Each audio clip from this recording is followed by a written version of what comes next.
and all good things will we put before thee to take of us. Lo now, take this horn, and drink thereof.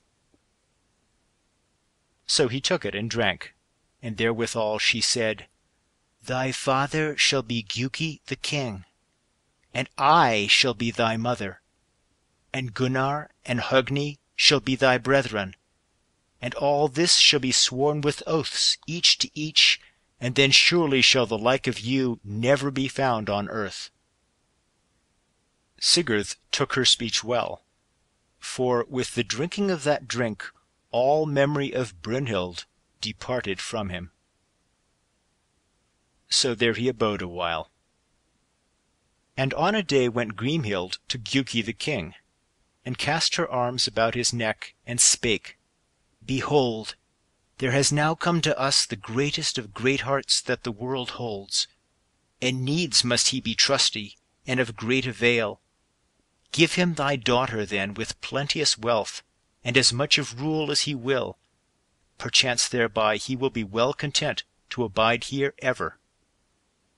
The king answered, Seldom does it befall that kings offer their daughters to any, yet in higher wise will it be done to offer her to this man than to take lowly prayers for her from others. On a night Gudrun pours out the drink, and Sigurd beholds her, how fair she is, and how full of all courtesy. 5 seasons Sigurd abode there, and ever they passed their days together in good honour and friendship. And so it befell that the kings held talk together. And Giuki said, Great good thou givest us, Sigurd, and with exceeding strength thou strengthenest our realm. Then Gunnar said, All things that may be we will do for thee, so thou abidest here long. Both dominion shalt thou have, and our sister, freely and unprayed for, whom another man would not get for all his prayers. Sigurd says, Thanks have ye for this wherewith ye honour me, and gladly will I take the same. Therewith they swore brotherhood together, and to be even as if they were children of one father and one mother.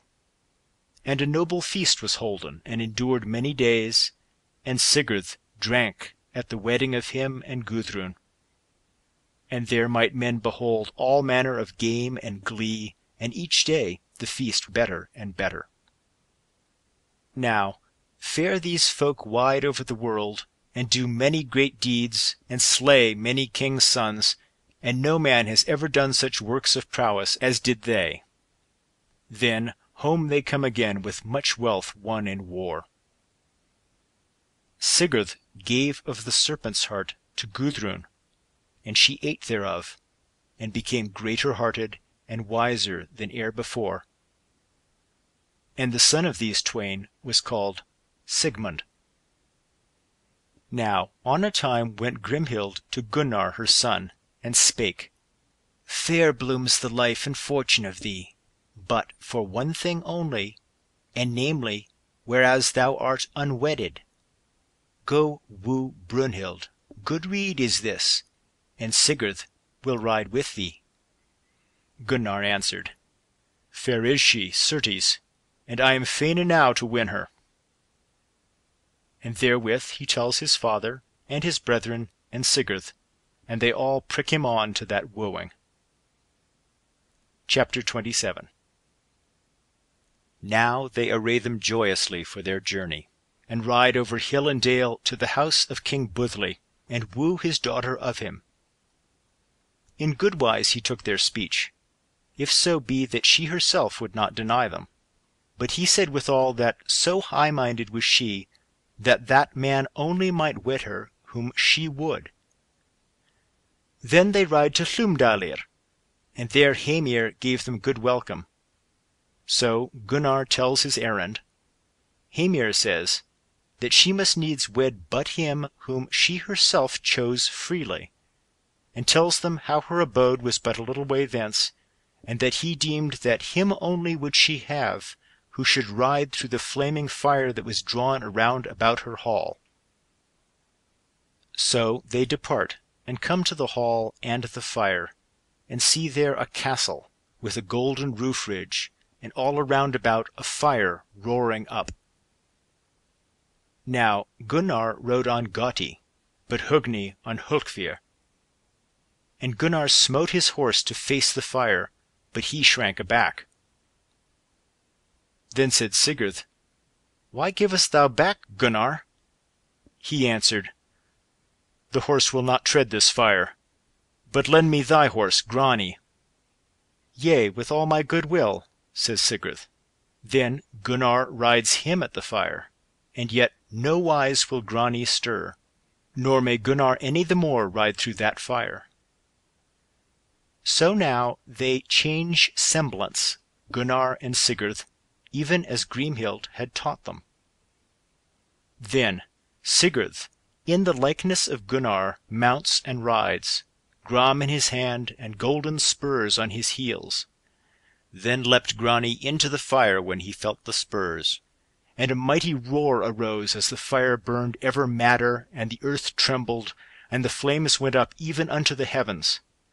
Nor had any dared to ride as he rode, even as it were through the deep murk. But now the fire sank withal, and he leapt from his horse and went into the hall, even as the song says: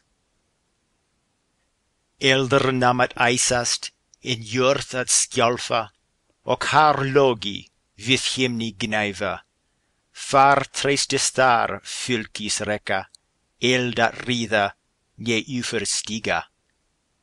Sigurður grana sverði kerði, elder sloknadi för öðlingi. Logi allra lägdist för lofgjörnum, blicku reiði regen outi. The flame flared at its maddest, earth's fields fell a-quaking, as the red flame aloft licked the lowest of heaven. Few had been fain of the rulers of folk to ride through that flame, or athwart it to tread. Then Sigurd smote Grani with sword, and the flame was slaked before the king. Low lay the flames before the fane of fame, bright gleamed the array that Regin erst owned. Now when Sigurd had passed through the fire, he came into a certain fair dwelling, and therein sat Brynhild. She asked, "What man is it?" Then he named himself, Gunnar, son of Giuki, and said, "Thou art awarded to me as my wife, by the goodwill and word of thy father and thy foster father, and I have ridden through the flames of thy fire, according to thy word that thou hast set forth." "I wot not clearly," said she, "how I shall answer thee." Now Sigurd stood upright on the hall floor, and leaned on the hilt of his sword, and he spake to Brynhild. "In reward thereof, shall I pay thee a great dower in gold and goodly things?"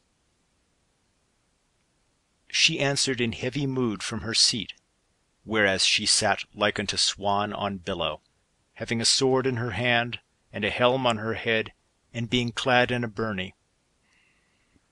"O Gunnar," she says, "speak not to me of such things, unless thou be the first and best of all men, for then shalt thou slay those my wooers, if thou hast heart thereto.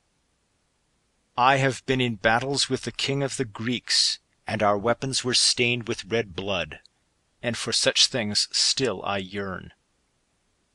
He answered, "Yea, certes, many great deeds hast thou done.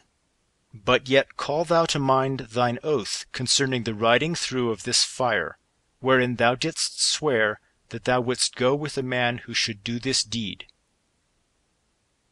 So she found that he spoke but the sooth, and she paid heed to his words, and arose, and greeted him meetly. And he abode there 3 nights, and they lay in one bed together, but he took the sword, Gram, and laid it betwixt them. Then she asked him why he laid it there. And he answered, that in that wise must he needs wed his wife,